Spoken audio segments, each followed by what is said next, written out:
As we go at 5 o'clock, keep the umbrella in your back pocket this week. All right. You cannot escape the rain. Better be a little one if it's going to be in my back pocket. Stylish. Yeah, and these could be heavy rains, so I don't know if that little one's going to help you, right? Might need a hood, or maybe just stay indoors. There is Greensboro today. We've got the overcast skies, we've had the mist, we've had muggy air. And yeah, it doesn't take a whole lot to bring that rain down, and once it starts, it will likely be heavy in spots. So we've got a chance for showers and thunderstorms pretty much every day this week. Some may be a little wetter than others. We've got a risk for some severe thunderstorms coming in here, mainly late tomorrow, which may even continue into tomorrow night. And then, of course, we're watching the Gulf for what could become a major hurricane when it makes its way into the Gulf, and that would be Helene. We're going to talk more about that in just a second. Let's look at the temps where we have really stayed cool today. Yesterday we were close to 90, first day of fall. Today we're in the 70s, so 73 in Greensboro and High Point. We've got 76 in King. We had a lot of cloud cover across the area, so pretty overcast. There's some pockets where we're trying to get a little bit of sun out there. We haven't seen a whole lot of rain yet, but when we've had it, it's been kind of heavy in spots, and that's been recently from those thunderstorms that are moving in. There is a chance that we could have excessive rain or flooding today in the western part of our area, and that continues tomorrow as well. And we do have those heavy downpours there towards Sparta. There's some lightning with this as well. It's kind of moving over the same area stretched out there along the border between North Carolina and Virginia. We've got some heavy rain too coming out of Boone. Could have some hail with this one, as well as some lightning, so some of that should hold together moving into western Wilkes County. Tomorrow, that excessive rainfall outlook includes our entire area. So yeah, we had some rain, remember, last week that kind of tipped the bucket. We had some flooding.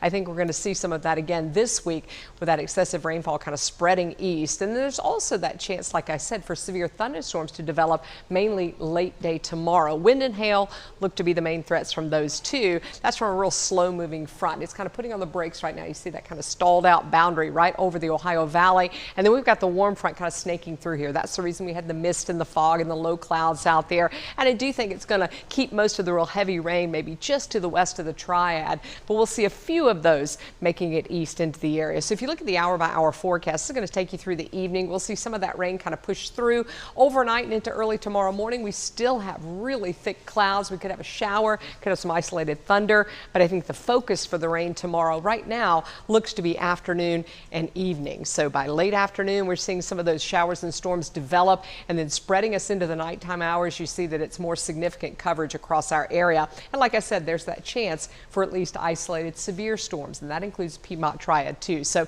your weather impact icons are on for the late day hours, because I think that's when it's going to affect most of you.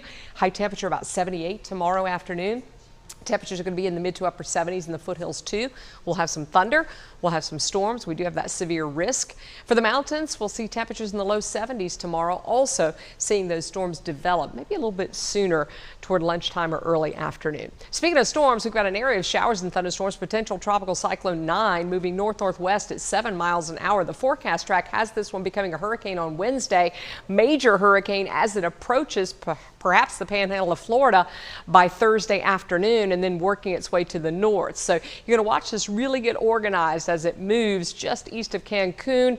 Maybe it stays offshore the Yucatan Peninsula and then works its way into the Gulf of Mexico over that really warm water, and then continues to move north. Coming into play will be a front that's moving into the southeast at that time, so it can be really tricky with a track with these, so it could be shifting west or east, so that'll have a huge impact on when we'll see the rain and how much we'll see. Right now we think we get the most significant impact Thursday into Friday. That's why we've made Friday an impact day, but I'm going to tell you, this can change and will likely change between now and then. Lainey, thank you.